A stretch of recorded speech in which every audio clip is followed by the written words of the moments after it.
Hi everyone, my name is Haley Dimeck. I'm a contemporary expressionist living in Guelph, Ontario, Canada. I paint abstract work and use mixed media.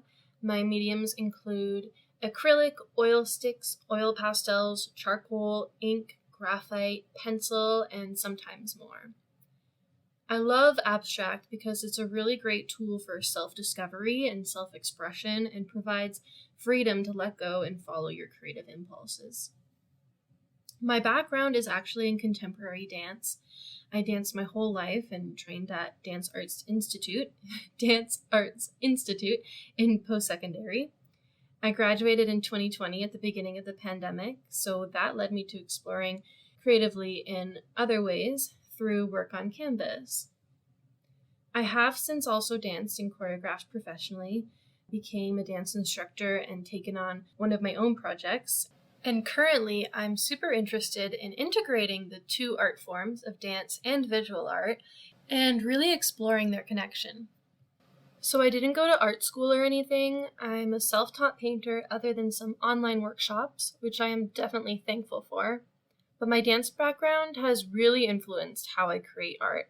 I associate the canvas as a stage or the dance studio, and the paint is the movement. It's the choreography. Having a strong connection to movement in my body, I'm super drawn to the flow of movement in nature as well, such as in water, wind, colonies of different species, being able to sense the flow of what they're a part of. But at the same time, I'm also really drawn to chaos and finding some sort of natural flow within the chaos. I don't want to feel constricted by feeling like what I create must really portray a clear flow. Yes, I'm inspired by movement, but I believe movement is innate. It can take many forms, and it's always going to be present. But yes, the question about my childhood, I would say that the feeling of chaos has been a theme and something that I've had to learn how to manage. So that could perhaps be why I'm drawn to finding a sense of flow within a sense of chaos. And I've been able to express this through visual art and dance.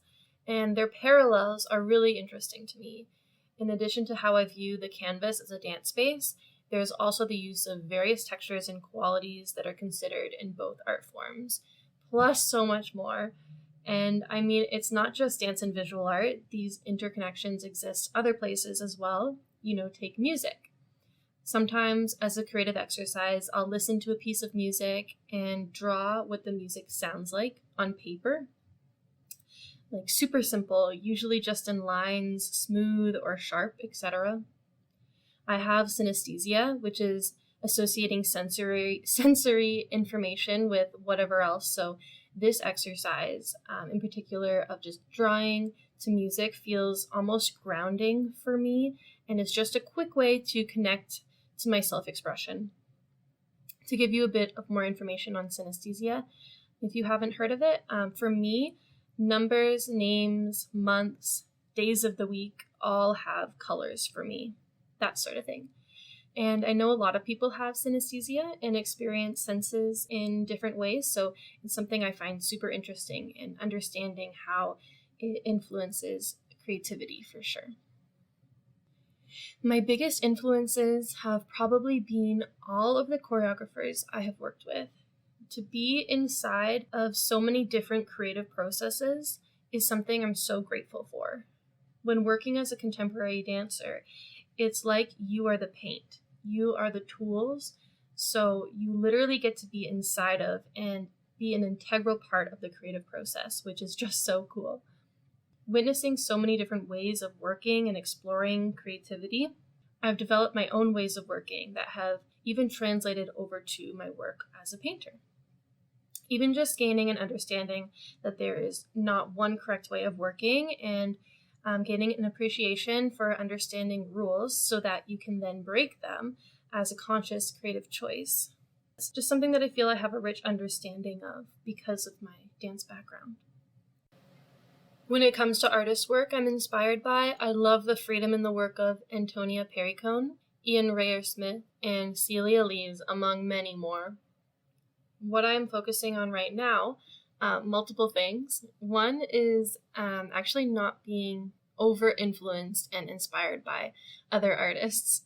And I love art, obviously, so this can be a little hard, but especially where I'm at as an emerging artist right now, I'm focusing on tuning into my own personal creative impulses. And doing this is like an act of self-love in a way, too, as I learn to open up and acknowledge my own creative potential, which is something I believe we all have as individuals. I'm also working on the answer to the question about what I find the most challenging being an artist, which is managing my inner dialogue, I would say. Imposter syndrome shows up sometimes, and it can lead to overcomplicating the creative process for me and second-guessing my impulses.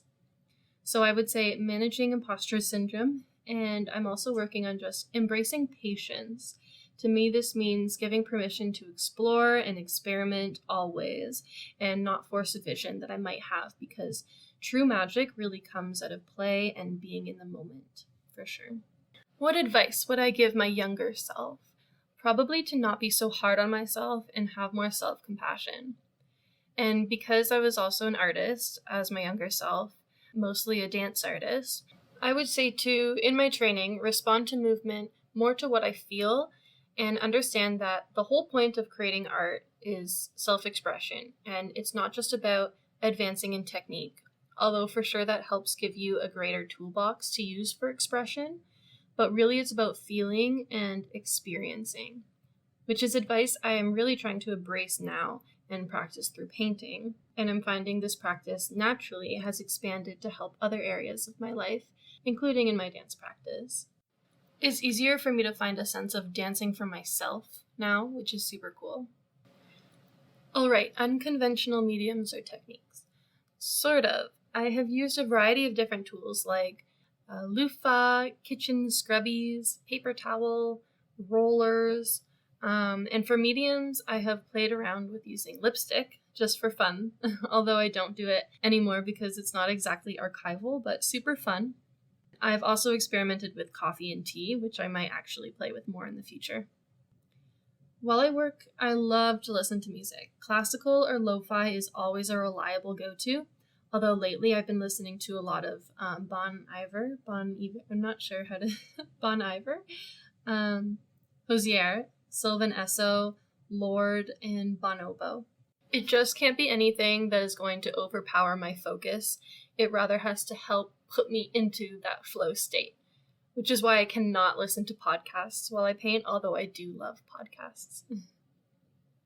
The best reaction someone has had to my work. I mean, anytime someone has loved my work enough to ask for a commission piece, that is amazing to me, and I can't express how grateful I am for that type of reaction. For someone to appreciate the way that I work enough to trust me to do my thing, hand over that artistic license, and be excited about whatever comes out, that's so awesome. What I hope people take away from my work is simply the freedom to feel whatever they please.